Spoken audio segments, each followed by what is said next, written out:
Hi class, this is your instructor Megan, and in this video I want to talk about choosing a topic for your research paper.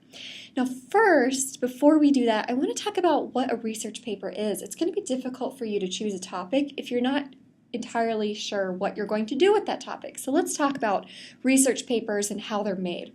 So a research paper is a collection of primary and secondary sources that you are going to analyze. And so primary sources are original research. If somebody conducts a study by creating different Facebook profiles and seeing how people react to them, that's primary research. It's a description of the research that happened and the results of that research. Secondary sources are sources that discuss primary research and further analyze them. So as a digital media specialist, if I were to read that Facebook study and write about it and analyze it and maybe compare it to some of my own research, that could be a secondary source. So you need to stick with primary and secondary sources. Something like a blog where somebody just kind of talks about why they do or don't like social media, that's not going to cut it. A research paper needs to be built on primary and secondary sources. Now, research papers are going to grow and change as you conduct more research. So this week, as you choose a thesis statement, you're probably going to feel like your thesis statement is just kind of a guess, and that's okay. You are going to ask a research question. So you're going to ask a question about a topic area, and then you're going to answer that question through your research. The thesis is what you say the answer you found is. The thesis statement is going to sort of be like, I asked this question and here's what I found. The answer to that question is this. And so your thesis is going to change. And a good example is I had a student once who his research question was, what is the effect of citizen journalism on professional journalism? Good research question, right? And his thesis statement, the first time he turned it in, was citizen journalism is damaging to professional journalism and should be disengaged with by professional journalists. So he said, the result of citizen journalism is that it hurts journalism as a whole, and that professional journalists should actively try to stop citizen journalists from doing what they do. And after he conducted a lot of research, he found a lot of research showing that journalists, professional journalists, actually benefit from citizen journalists in several different ways.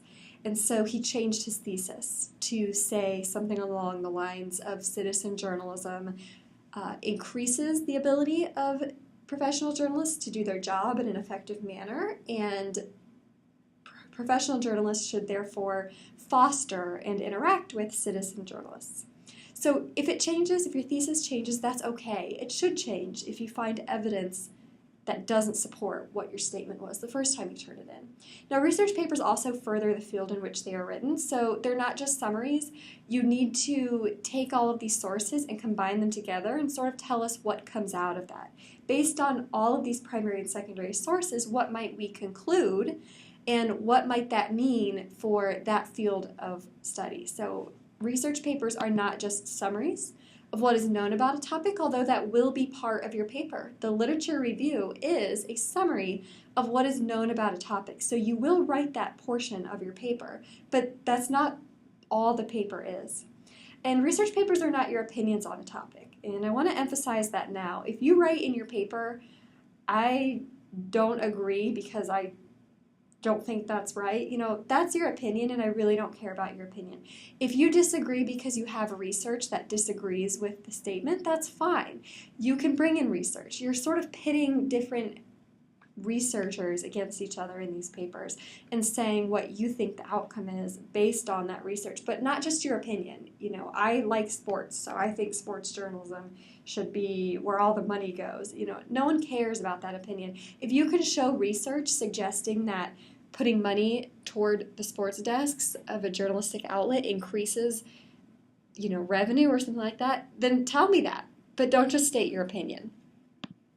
Research papers do draw on what others have to say about a topic, and you're going to hear me talk about kind of like engaging sources or comparing and contrasting sources. That's exactly what you're doing in a research paper. You're going to get out and do research and understand the different ways of looking at your research question and the different answers people have come up up with based on the research, and you're going to compare and contrast those. You know, hey, Carr thinks that Google's making us stupid, and he says this because blank. Reingold, on the other hand, disagrees, and he says that the disagreement comes from blank.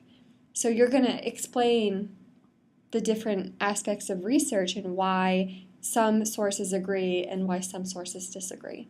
There's two types of research papers, analytical and argumentative. You are going to write an analytical paper, but you are going to use elements of argumentative papers in your paper. So let me explain the difference. Analytical research papers are when you start by asking a question on which you haven't taken a stance. So a question like, is Google making us stupid? The intent here is not necessarily just to persuade the reader that Google is or isn't making us stupid, but to offer a critical interpretation of the sources. So you might in that paper discuss Carr's idea and then explain weaknesses in his argument and explain weaknesses in any of the research that he's using.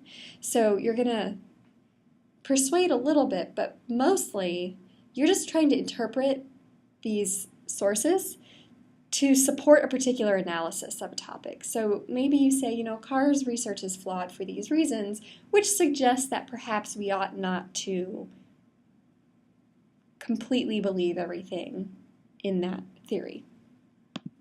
Argumentative papers, the goal is persuasion.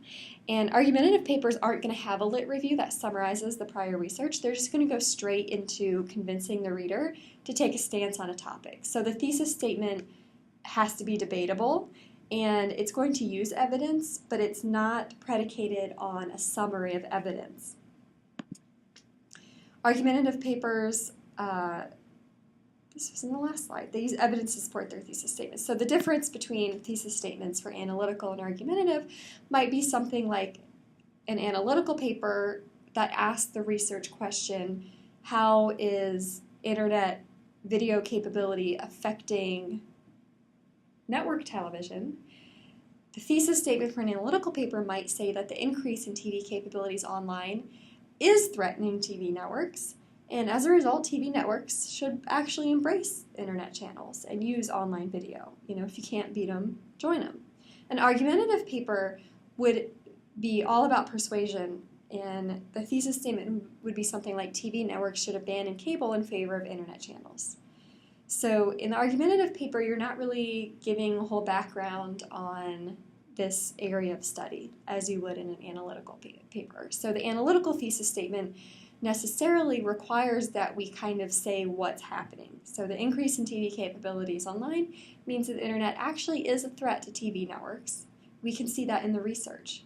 And as a result, we found through research that TV networks do better when they embrace that. TV networks that try to fight that perform worse. Argumentative, we're not going to get into the argument. We're going to be persuasive, so we're not going to analyze what's happening and what might happen as much. So in an analytical research paper process, it's actually very similar to an argumentative research paper process. You're going to select a research question, so an area you want to know more about.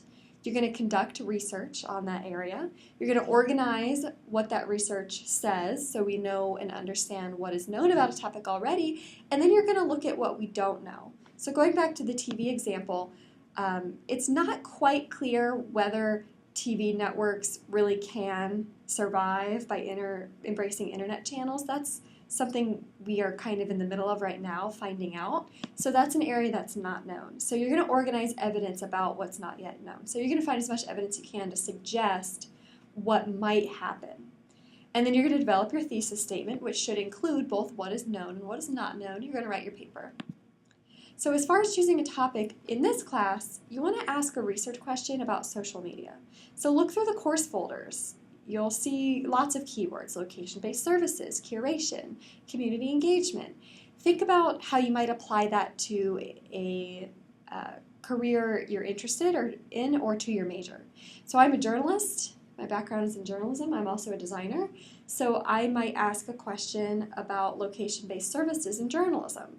How can journalists use location-based services?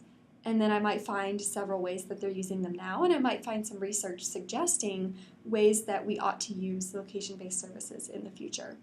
So just a couple example research questions from past classes that you might want to use as an example, sort of think more about.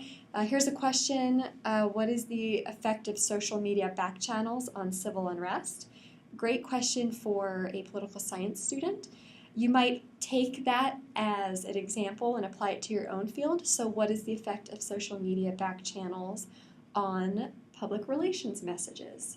Or what is the effect of social media back channels on community nonprofit work?